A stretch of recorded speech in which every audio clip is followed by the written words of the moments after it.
Un résumé de ce que nous avons vu jusqu'à maintenant au cours de cette leçon, transformation chimique associée aux réactions acido-basiques.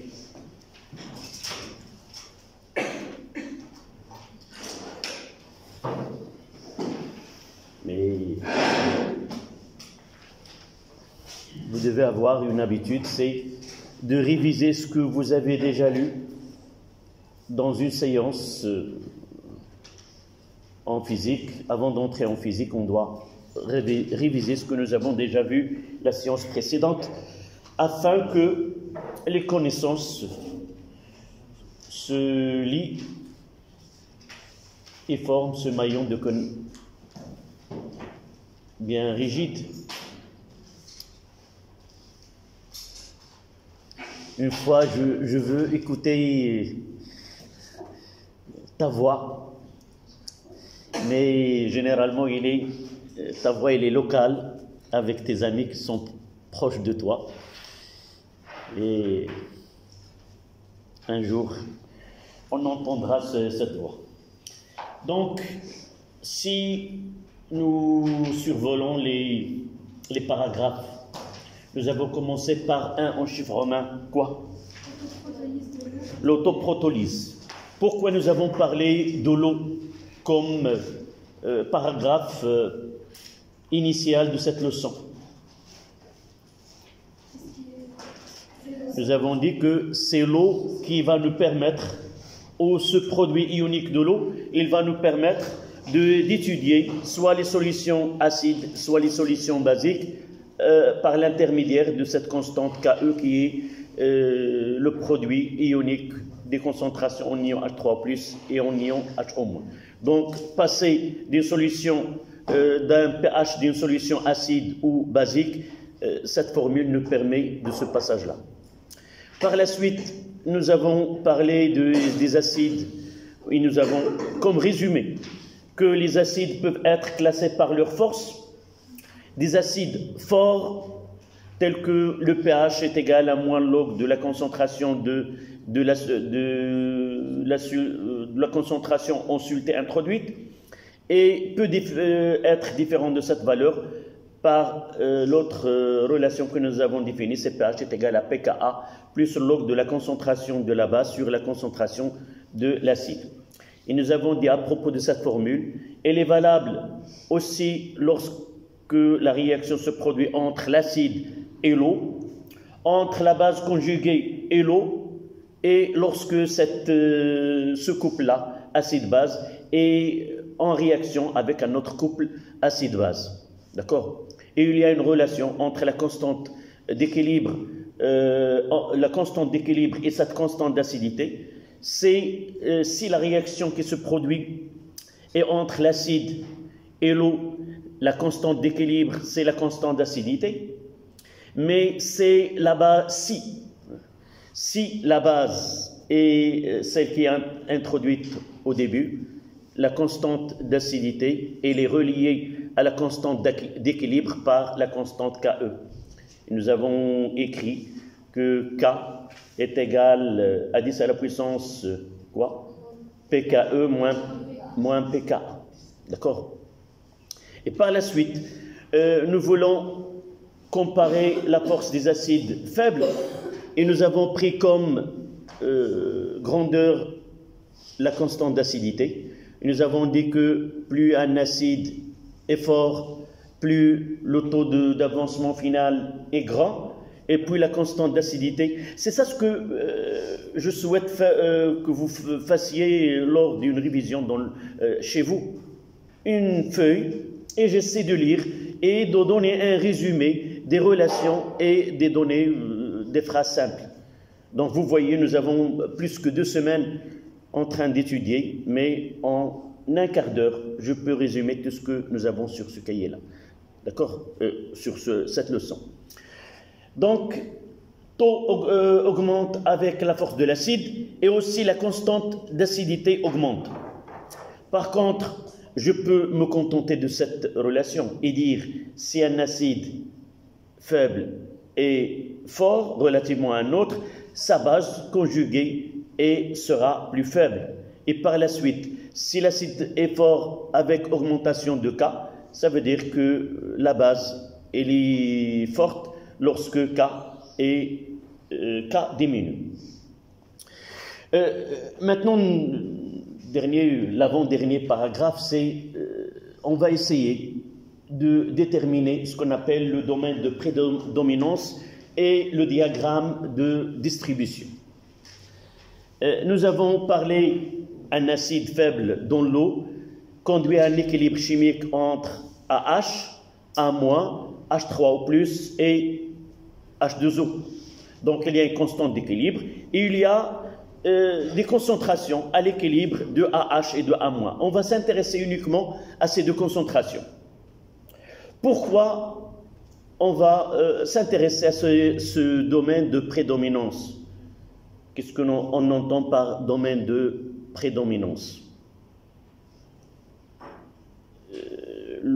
On va essayer généralement l'évolution de pH au cours de la réaction, de l'instant t est égal à 0, au cours de la transformation et à l'état final. Donc, partant de l'état initial à l'équilibre, on passe par le pH prend plusieurs valeurs. Et à l'équilibre, il a une valeur qui est définitive. Donc, au cours de cette évolution, nous voulons donner en quelle région de pH l'acide il sera dominant et la base sera dominante. Lorsqu'on dit une espèce chimique est dominante, ça veut dire quoi? D'une façon très simple. Même dans la vie pratique, on dit qu'un parti est dominant dans des élections, c'est qu'il a le nombre de députés est plus grand que les autres. Donc, une majorité, ça sera une valeur qui personne ne sera contrarier ces propositions ou ces lois.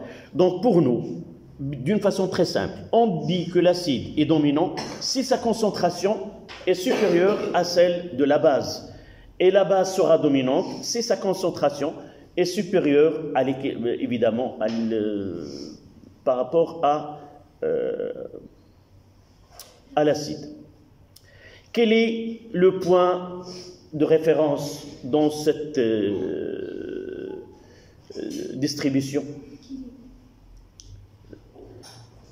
Pour dire dominant et non dominant, il faut avoir le milieu où aucun des deux est dominant.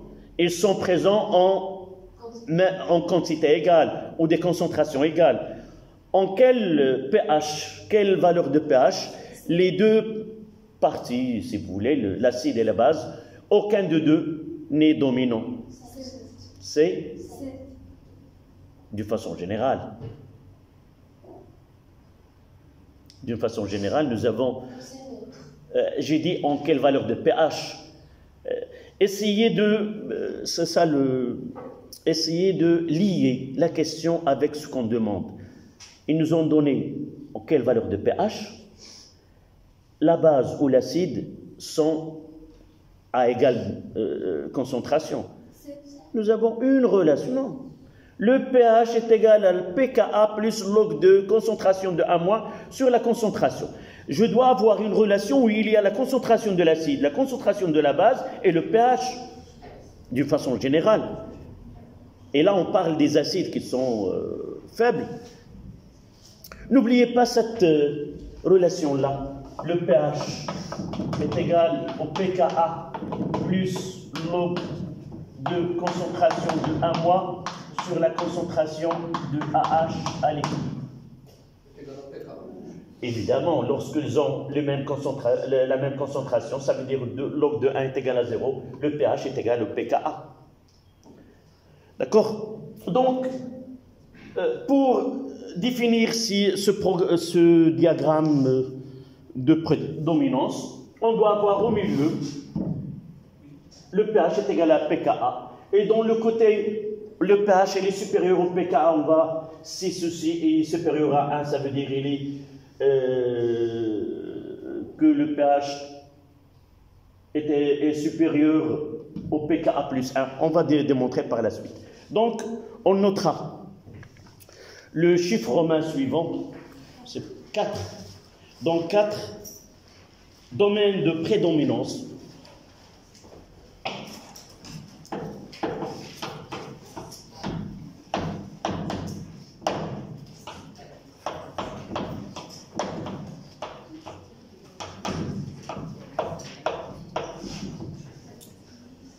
Domaine de prédominance et diagramme de distribution.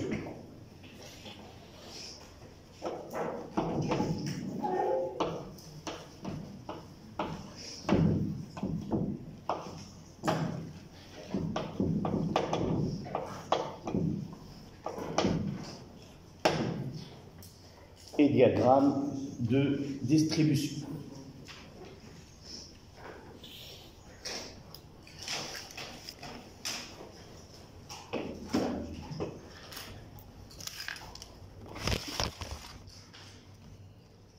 Donc, on commencera par 4.1, domaine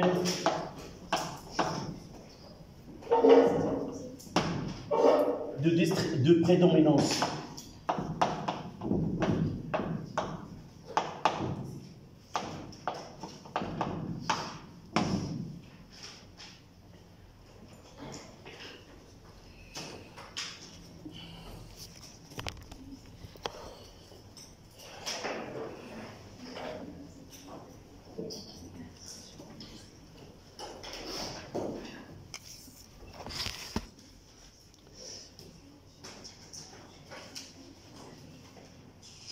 Donc, on prendra un couple acide-base, AH sur A'. On écrira la réaction plus H2O en équilibre avec A- plus H3 plus.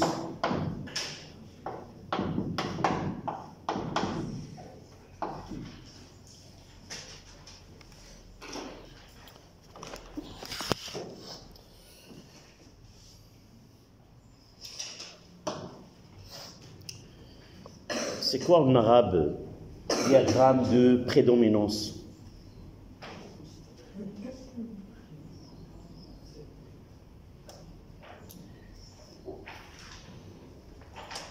Un domaine, majal al-haymana, là où il y a la partie où l'acide sera dominant, ou la partie où la base sera dominante. Donc, on partira de pH est égal au pKa plus log de la concentration de A- sur la concentration de AH. Et on dira, lorsque le pH est égal au pKa,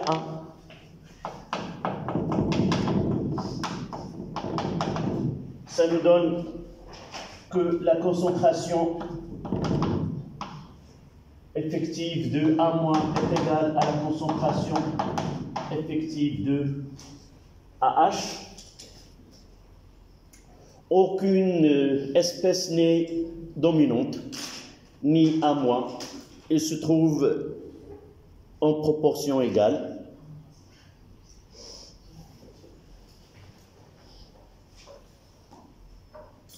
Donc, si nous mettons que A- à l'équilibre sur AH, à l'équilibre est supérieur à 1,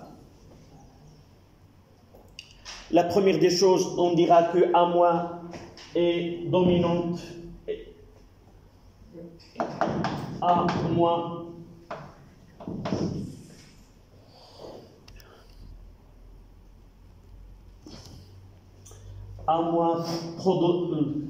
prodomine. On mettra ce verbe-là.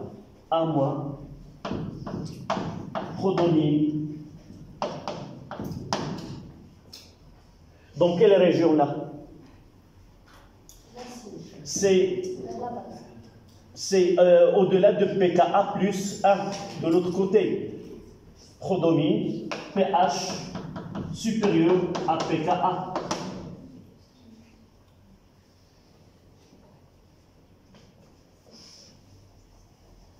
prédomine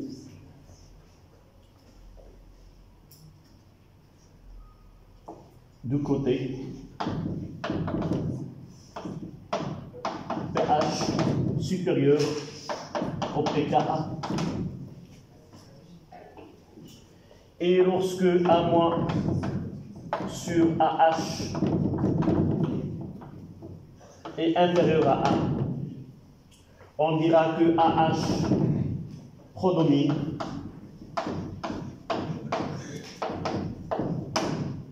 du côté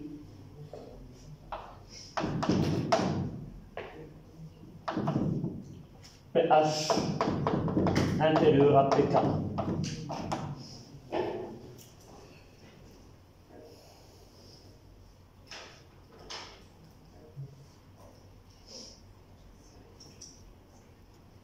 Regardez, c'est supérieur à 1, ça veut dire là que pH moins pKa est supérieur à 0, ça veut dire que pH est supérieur à pKa. Dans ce côté-là, lorsque est inférieur à 1, ça veut dire que pH moins pKa est inférieur à 0, c'est-à-dire que le pH est inférieur à pKa. Donc tout simplement, on ne demande pas, mais nous devons interpréter et dresser ce diagramme-là. Voilà ce que nous devons faire, ce diagramme. Là, c'est le pH. Au milieu, là, pH est égal à pKa. Et juste au-dessous, on écrira que A- équilibre est égal à AH équilibre.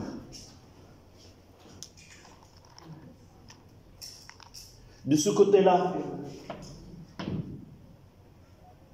prédominance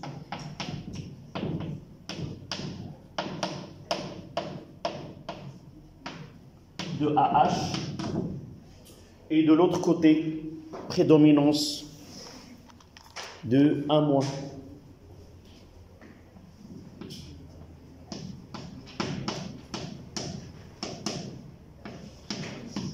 Prédominance de A-.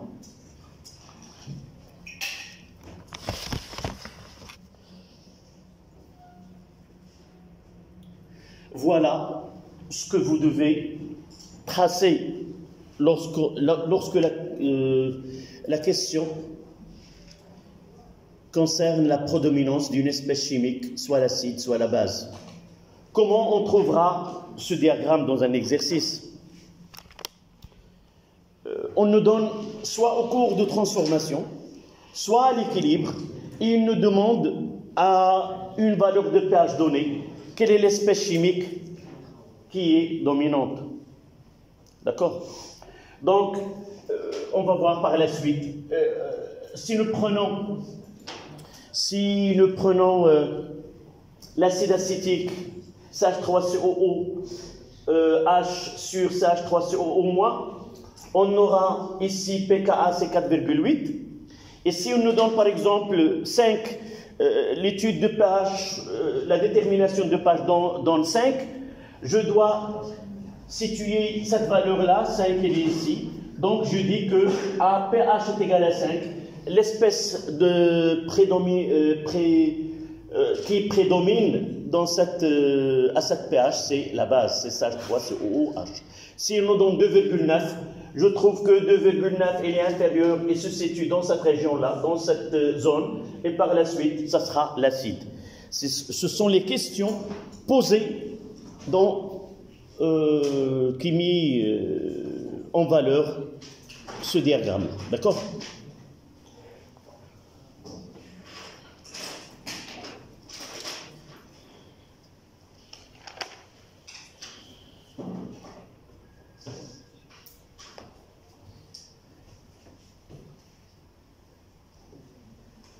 Je donnerai un exemple.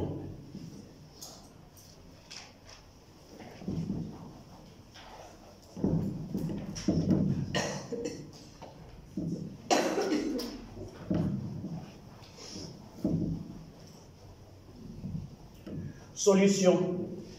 L'exemple 1. Solution de CH3 COOH de Ca est égal à 10 moins 2 mol litre moins 1 à une pH est égal à 2,9.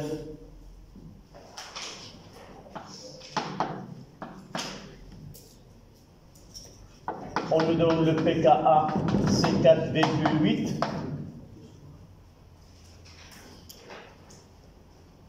On demande quelle est l'espèce chimique qui prédomine dans cette solution-là.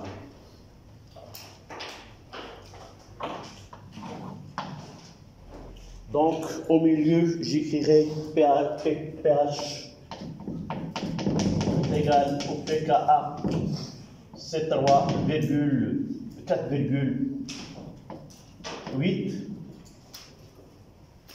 Et c'est ici, pH est égal à 2,9. Là, c'est prédominance de l'acide, donc c'est CH3, COOH qui prédomine dans cette solution.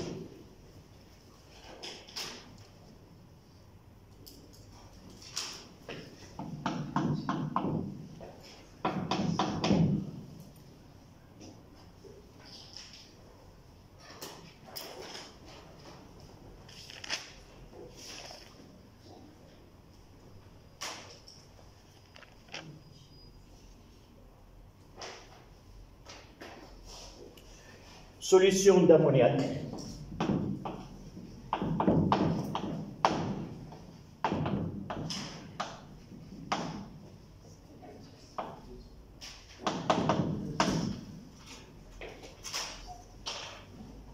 De Cb est égal 10 moins 2, oui, 10 moins 2, mol litre moins 1. Et de pH, c'est 10,6. 10. Nous avons déjà donné le pKa, c'est 9,2.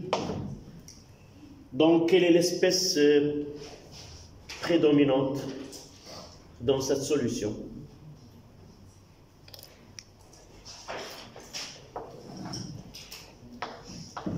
Donc pH, là, pH est égal à 9,2, c'est le pKa. Le pH est de 10, là, pH égal à 10,6. Donc dans cette solution, c'est la base qui prédomine. Donc, prédominance de la base. Prédominance de NH3.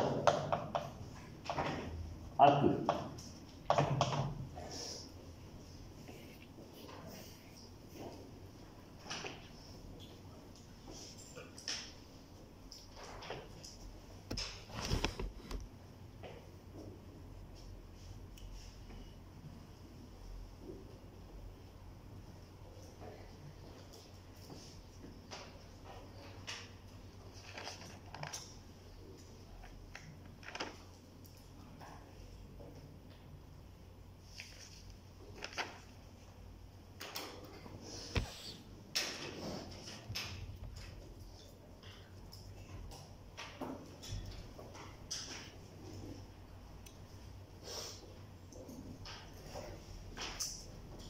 On passe à 4,2.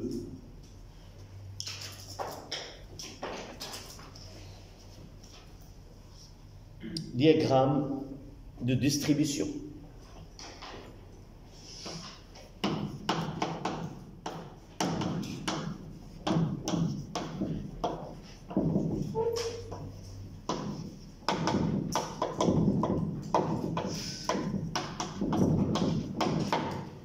Diagramme de distribution.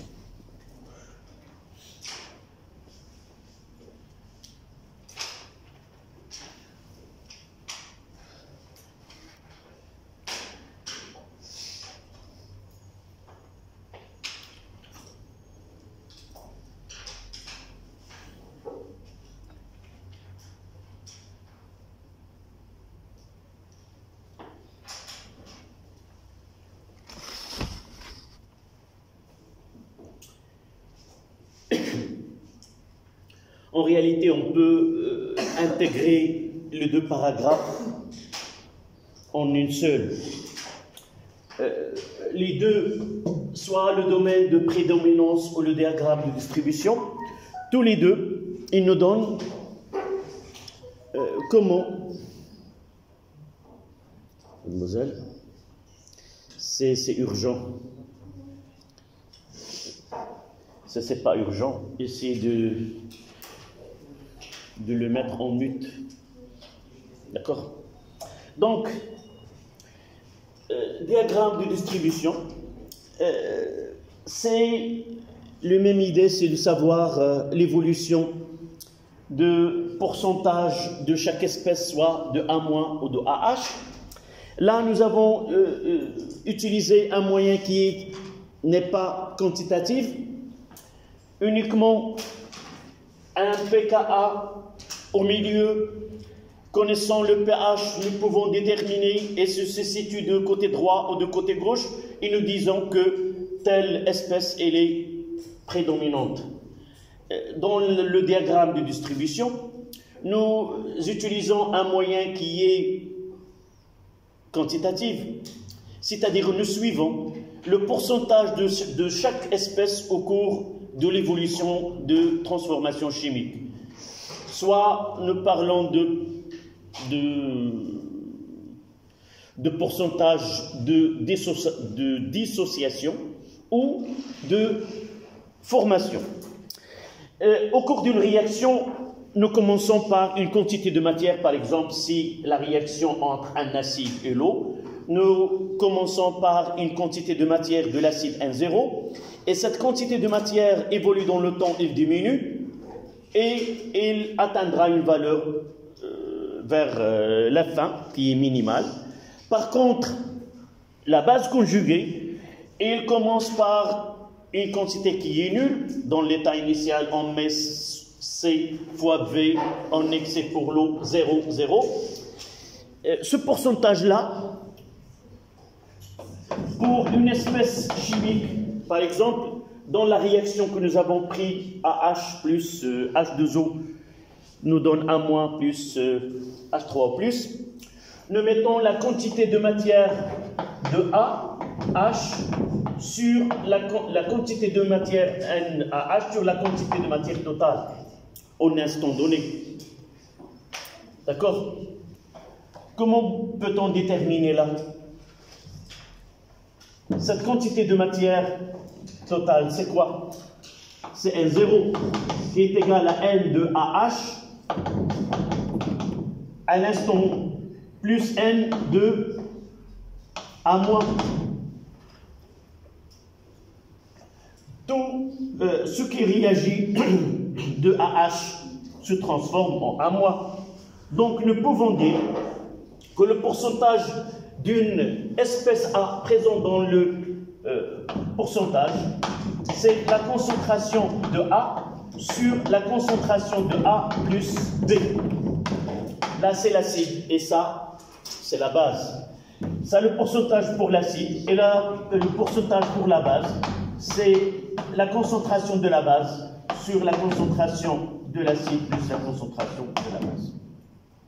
À l'instant t est égal à 0, la base n'est pas encore formée, et nous avons un pourcentage de 100%, hein, et au cours de l'évolution, la concentration de la base augmente et celle de A, H il diminue, on passera là. Et si la réaction est totale, à la fin, il n'y a plus de A et on aura 100% de B. Donc, on va essayer de représenter ce diagramme de distribution. Donc, vous notez, on définit le pourcentage d'une espèce A. Vous notez, on définit le pourcentage d'une espèce A en présence avec une espèce B.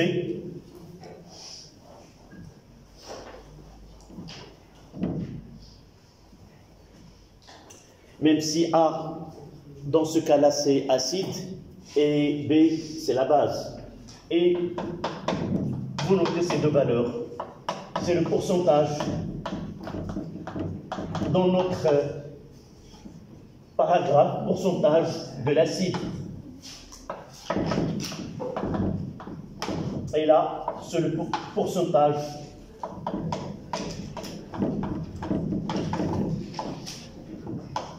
de la base.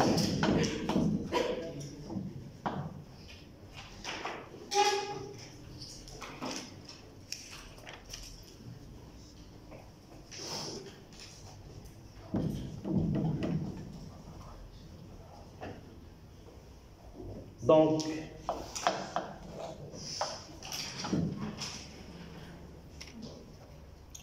là, c'est le pourcentage.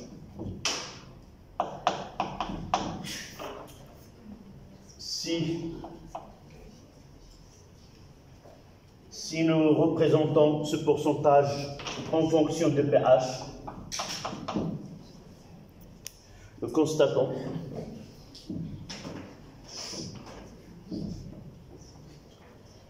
généralement ce diagramme est le donné.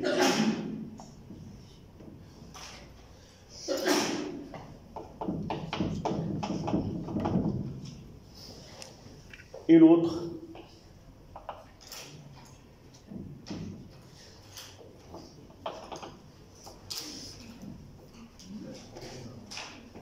là, c'est le pourcentage de B.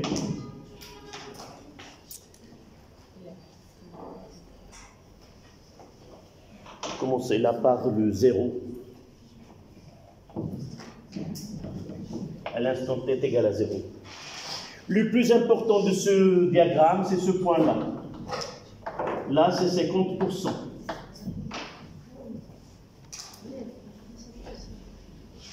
Là, c'est 50%. Et là, c'est 100%.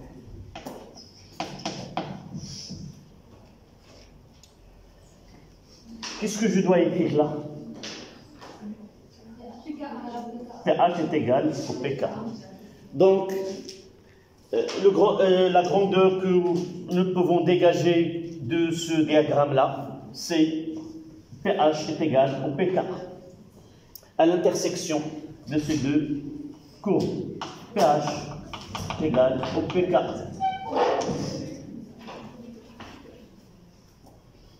Et vous voyez, nous pouvons intégrer le domaine de prédominance ici. Ou non? Là, c'est la prédominance de l'acide, et là, c'est la prédominance de... on peut faire les deux courbes en un seul diagramme. Ici, prédominance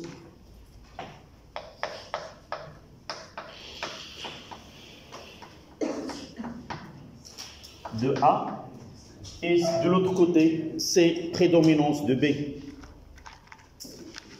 Peut-être dans un exercice, on donnera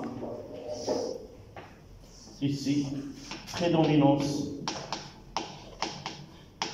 de B.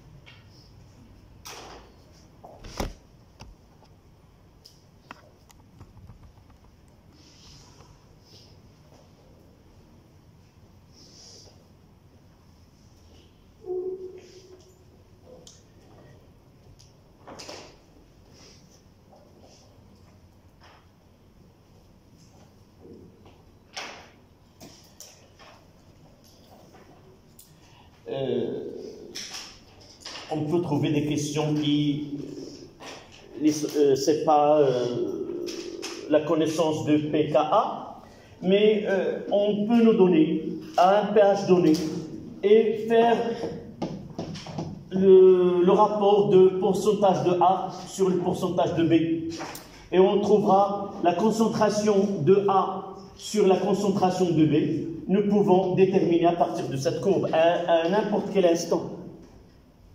Nous pouvons, là, s'il nous donne déterminer le pourcentage de A et de B, à partir d'un pH, on lit le pourcentage de la base et le pourcentage de l'acide. Ou inversement, ils peuvent nous donner le rapport des pourcentages et connaître le pH correspondant. La question qui se pose, pourquoi? Quel est l'intérêt de cette étude? Quel est l'intérêt de connaître le domaine de prédominance ou ce diagramme de distribution? À quoi il sera utile?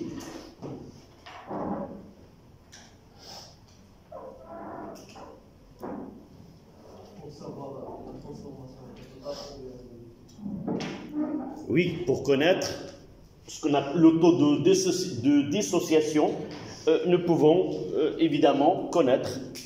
Ça, c'est une réponse qui est acceptable. Mais le plus important, nous pouvons connaître ceci à partir de taux. Vous voyez? Donc, cette étude-là nous prépare à définir, c'est le paragraphe 4.3, ce qu'on appelle les indicateurs colorés. Donc, ce sont des espèces chimiques qui sont utiles. Au paragraphe 5, on parlera de titrage. Donc, pour un dosage ou un titrage, nous utilisons comme utile de travail ces indicateurs colorés qui vont permettre à connaître un point essentiel dans ce dosage ou ce titrage. Donc, on écrira 4.3. Application. 2 points, indicateurs. Des indicateurs colorés.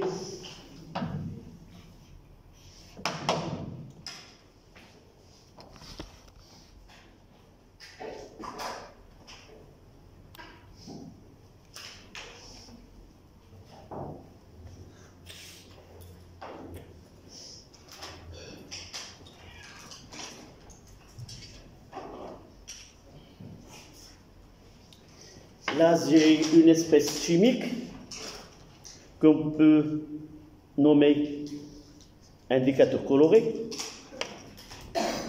J'ai ici 2 solutions.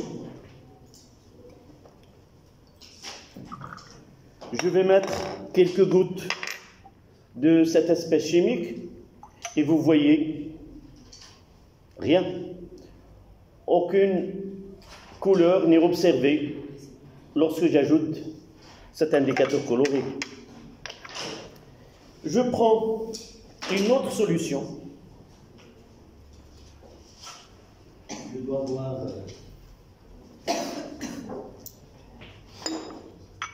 Je vais ajouter l'autre solution sur celle-là. J'ai un bécher devant moi et je vais essayer d'ajouter. Là, c'est une base. Tout à l'heure, j'ai utilisé un acide.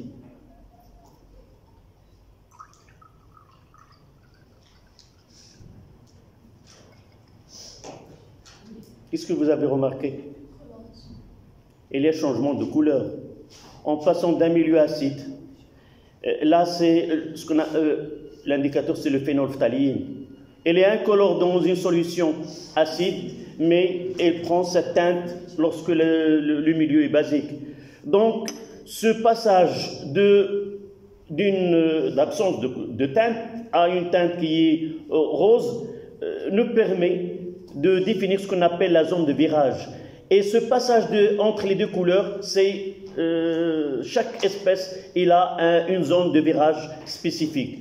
Et cette zone-là qu'on va utiliser par la suite. Donc un indicateur coloré, c'est quoi? C'est une espèce chimique qui est formée d'un couple acide-base où la base et l'acide, ils ont deux teintes différentes. Soit une qui n'est pas colorée et l'autre colorée, ou les deux, ils ont deux teintes différentes. D'accord? Dans 5 minutes, on continuera. Donc à la ligne.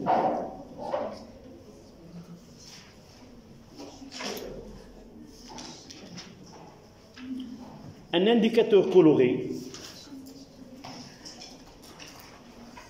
Un indicateur coloré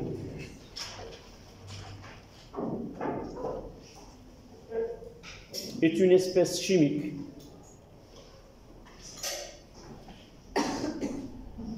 un indicateur coloré est une espèce chimique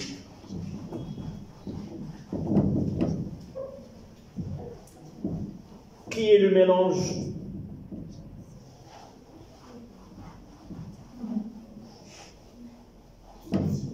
d'un acide faible et sa base conjuguée, qui est un mélange d'un acide faible et sa base conjuguée. On la note H, I, N, D sur IND moins.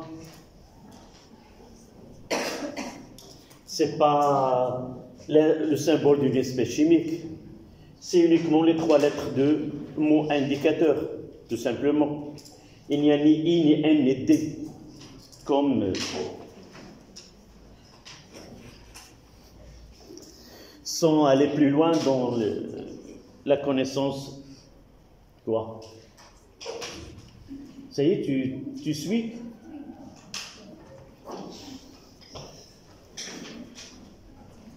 Il m'arrive parfois à lire des interrogations sur les visages. Cette lecture, parfois, elle est erronée. C'est pour cela que j'ai vu que ton visage posait une question. C'est pour cela que je pose la question, est-ce qu'il y a... Donc, un couple acide-base, s'il s'agit d'un indicateur coloré, on leur donne c'est le symbole de ce couple acide-base. Donc, tout ce qui a été dit pour un couple acide-base, il sera appliqué à l'indicateur coloré. Donc, on va mettre ici le pH. Là, le pKa.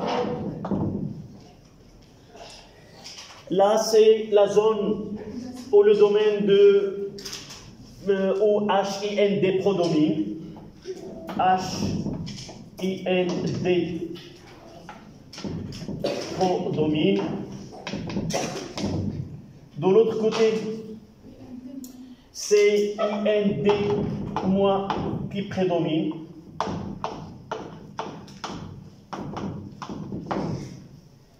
Et au milieu, les deux sont généralement présents en proportion presque égale. Et par la suite, on l'appelle la zone de virage. C'est-à-dire, il va virer d'une coloration correspondante à HIND à la coloration de INDC. Les deux sont colorés. Donc là, c'est la zone de virage.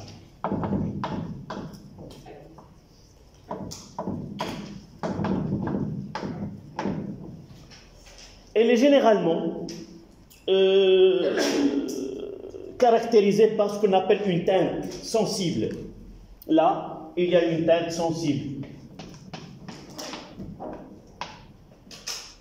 Caractérisée.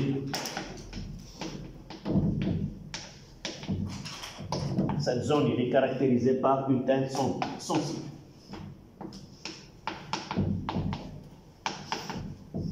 Par une teinte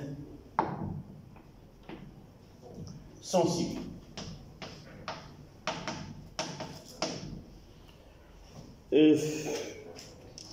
Parmi les indicateurs colorés les plus utilisés et l'idéal pour ce cas-là, c'est le bleu de bromothymol. Malheureusement, il est totalement épuisé parce que c'est le plus utilisé dans nos cours et la mise en évidence des indicateurs colorés. C'est presque rien. Il est caractérisé par la prédominance de la forme acide, il est jaune, la teinte de la base conjuguée, il est bleu, et dans cette partie-là, c'est cette teinte sensible, il est vert. Donc, une fois que la solution prenne la couleur verte, ça veut dire qu'on est en présence dans cette partie-là. D'accord ? On va voir par la suite quel est l'intérêt. J'ai essayé de mettre un peu d'eau et je vais voir si vraiment ça donne. Je vais mettre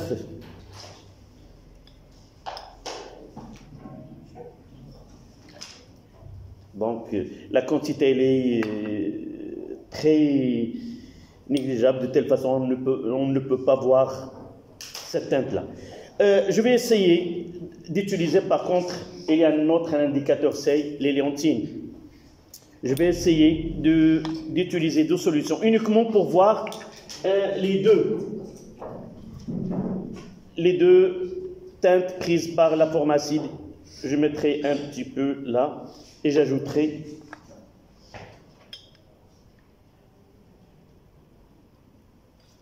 voilà la coloration prise par la forme, l'acide de l'ammoniac. Je vais essayer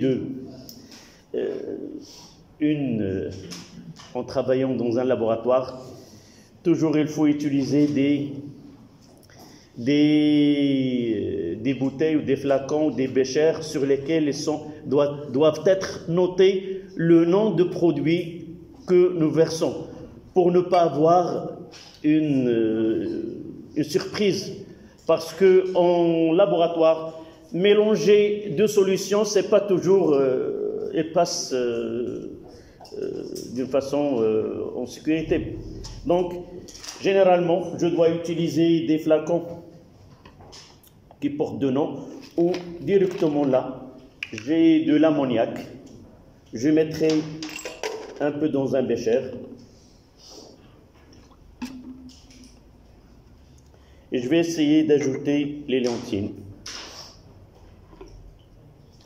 Donc, elle garde la même coloration. Je vais mettre de l'acide. Là, c'est l'acide. Donc, tout à l'heure, c'était l'acide. Je mettrai de l'acide. L'acide acétique, pardon. Nous avons des bouteilles qui sont un peu... qui datent. Et par la suite, voilà. Les deux colorations. En changeant le pH, nous pouvons avoir deux teintes différentes. Là, j'ai utilisé l'ammoniac, elle a été concentrée.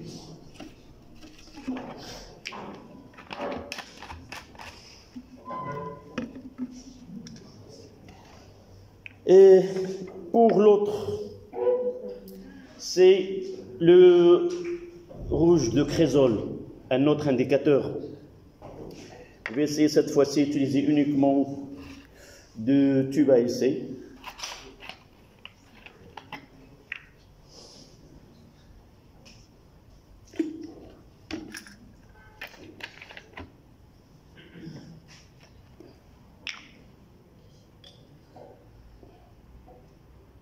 Voici sa coloration en utilisant de l'acide acétique. Et maintenant, je vais utiliser une base, c'est l'ammoniac.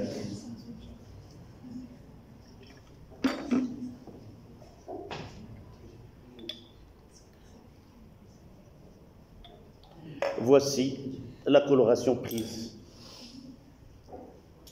Donc là, c'est du côté où la base domine et là où la base. En réalité, la teinte du milieu, c'est quoi?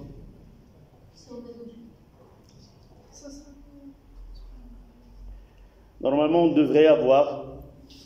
devons avoir une teinte intermédiaire ou le mélange de deux teintes-là. D'accord? Donc, c'est le côté de teinte et de coloration. Mais quel est l'intérêt de ceci?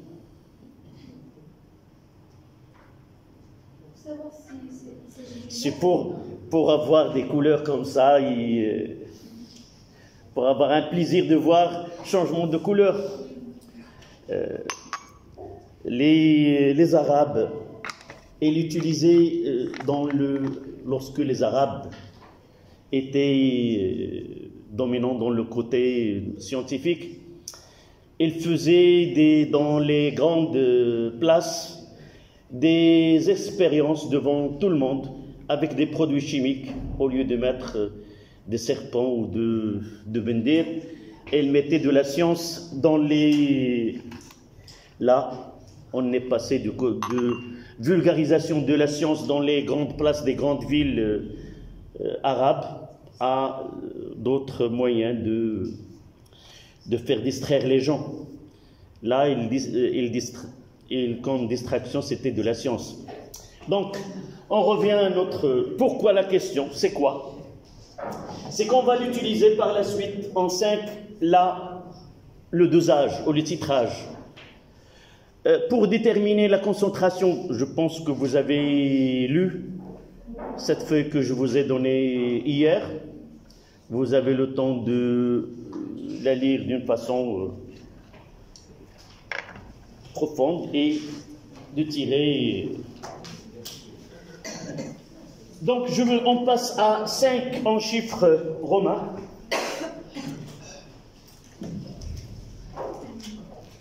Dosage acido-basique ou titrage.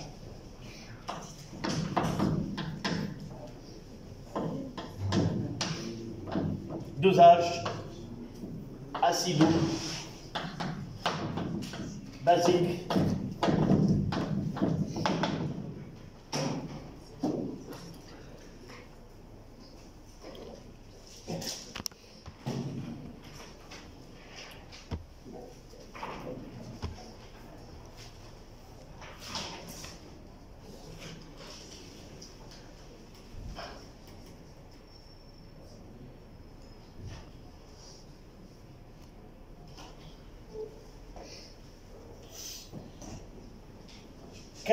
Ou 5.1, but de dosage.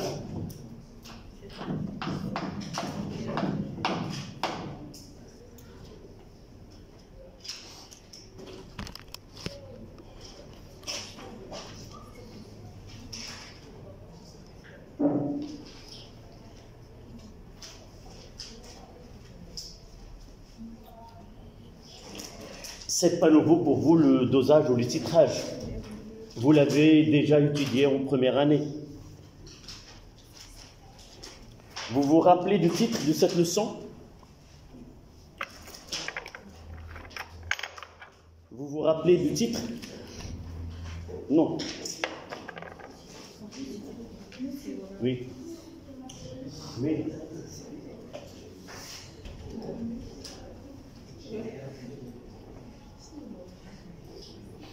Je vais essayer même d'ouvrir la fenêtre. Voilà.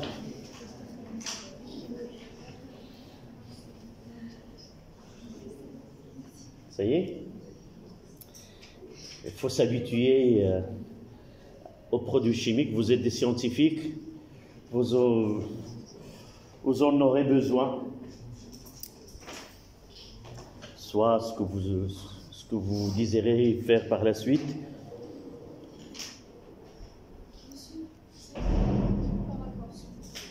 C'est 5 dosages acides basiques au titrage.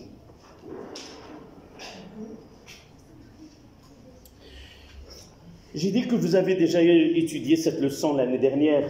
Le titre était le dosage direct, au cours duquel vous avez étudié le dosage colorimétrique. C'est le dosage des ions Fe2+ par le permanganate de potassium. Et nous avons parlé de but de dosage et le point d'équivalence et ainsi de suite, et la relation à l'équivalence. Tout ceci a été étudié l'année dernière. On va essayer de compléter en réalité ce qui manque de leçon de l'année dernière. On ne va pas faire le dosage d'oxydoréduction, mais uniquement l'autre partie qui était le dosage acide-base. Vous l'avez étudié par conductimétrie et non pas par pH-métrie. Cette année, on va étudier le dosage acido-basique par pH-métrie. Donc, le but de dosage, en réalité, c'est une technique expérimentale. C'est déterminer la concentration d'une espèce chimique en se basant sur une réaction acido-basique. Et cette réaction acido-basique doit remplir certaines normes, c'est-à-dire certaines caractéristiques. Il doit être comment? Il doit être rapide, total et sélectif. Donc vous notez, le dosage ou le titrage acido-basique est une technique chimique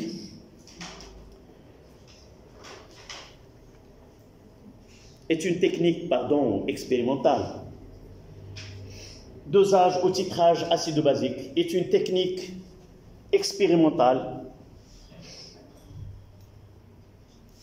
Il permet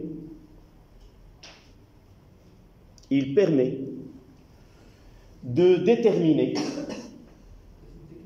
est une technique expérimentale, c'est-à-dire il n'y a pas des relations mathématiques, on doit passer par une expérience. C'est une technique expérimentale qui permet de déterminer la concentration, d'une espèce chimique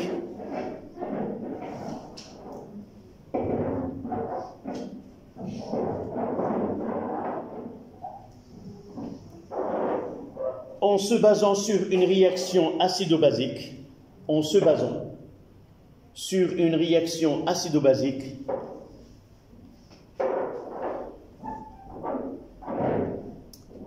qui doit être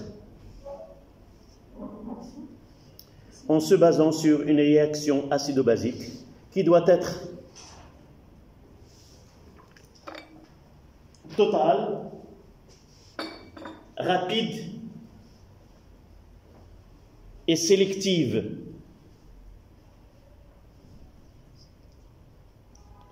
Ça veut dire quoi, sélective? D'une façon générale, le dosage ou le titrage, dans nos cours, on le fait d'une façon qui est simple. C'est-à-dire, nous avons un acide bien déterminé, on va le doser par une base ou l'inverse. Mais en réalité, par la suite, on doit titrer une espèce chimique contenue dans une solution ou dans un liquide où il y a d'autres espèces chimiques autres que celles que nous voulons doser. Et par la suite, il faut bien choisir ce qu'on appelle le titrant, de telle façon à réagir uniquement avec le titré. D'accord? Je vois ici, j'ai un flacon qui est ouvert et je vois de la fumée, donc je dois m'en débarrasser du reste.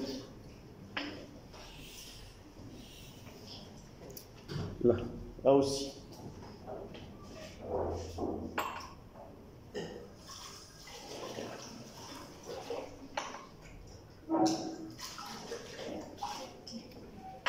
Voilà. C'est le risque du métier. Donc on travaille avec des produits chimiques. Avec le temps, on s'habitue à... mais pour vous, c'est le début. D'accord. Donc j'ai dit sélectif, ça veut dire qu'il ne se produit qu'une seule réaction entre le titrant et le titré que nous avons déjà défini à l'avance. Mais avant de faire, ça c'est pas notre travail ici, avant de faire un titrage, on doit chercher quel est l'élément ou l'espèce chimique qui ne va réagir qu'avec l'espèce demandée. D'accord? Donc, voici le but de dosage. On passe à 5.2. Le montage. 5.2.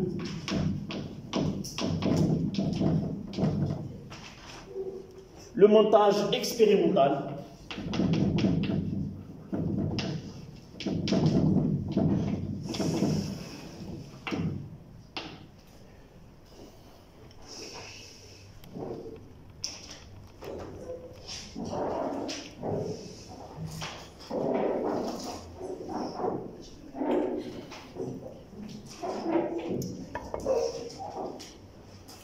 Donc, pour réaliser un titrage, nous devons avoir une éprouvette graduée.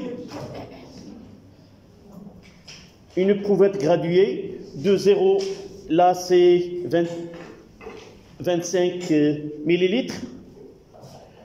Et un agitateur magnétique avec un barreau aimanté.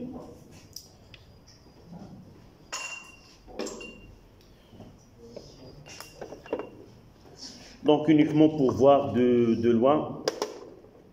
Voici le barreau aimanté.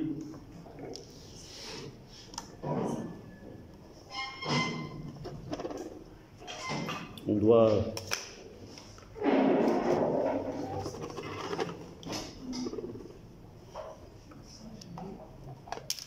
Pardon. Là, la source...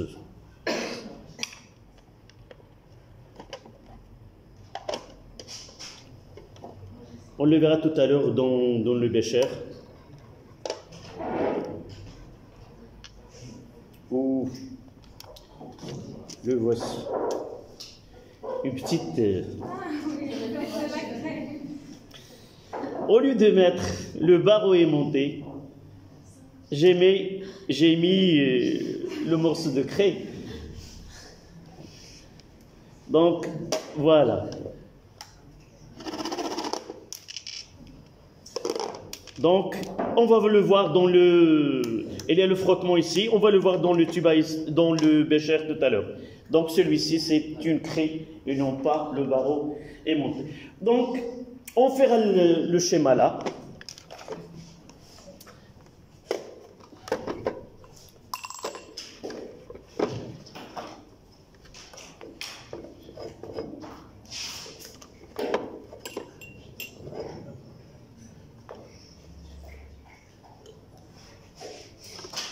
Là, c'est le titrant. On mettra le titrant. Par exemple, dans l'exemple, on va mettre de l'hydroxyde de sodium.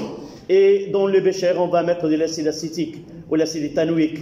Donc, on va choisir un volume bien défini.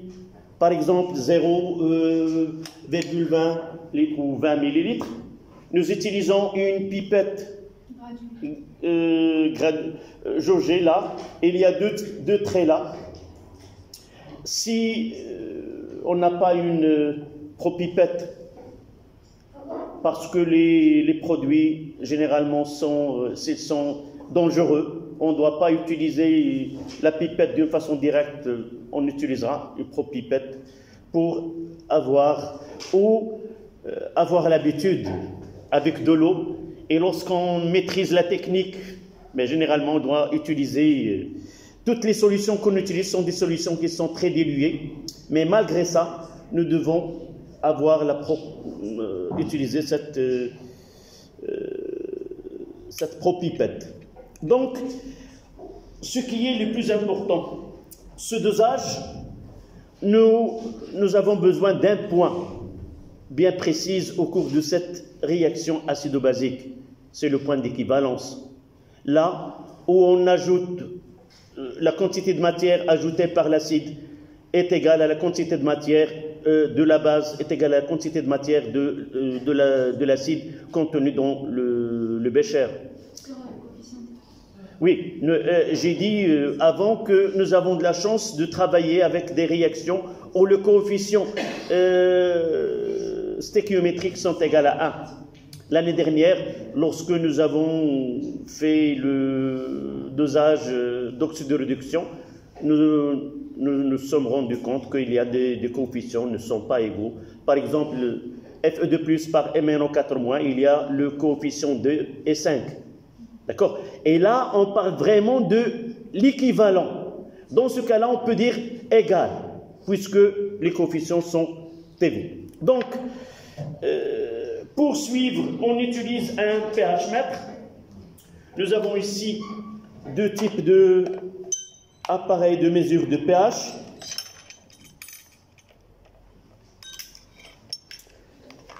Donc, soit qu'on utilise... ils sont regroupés de... Voilà.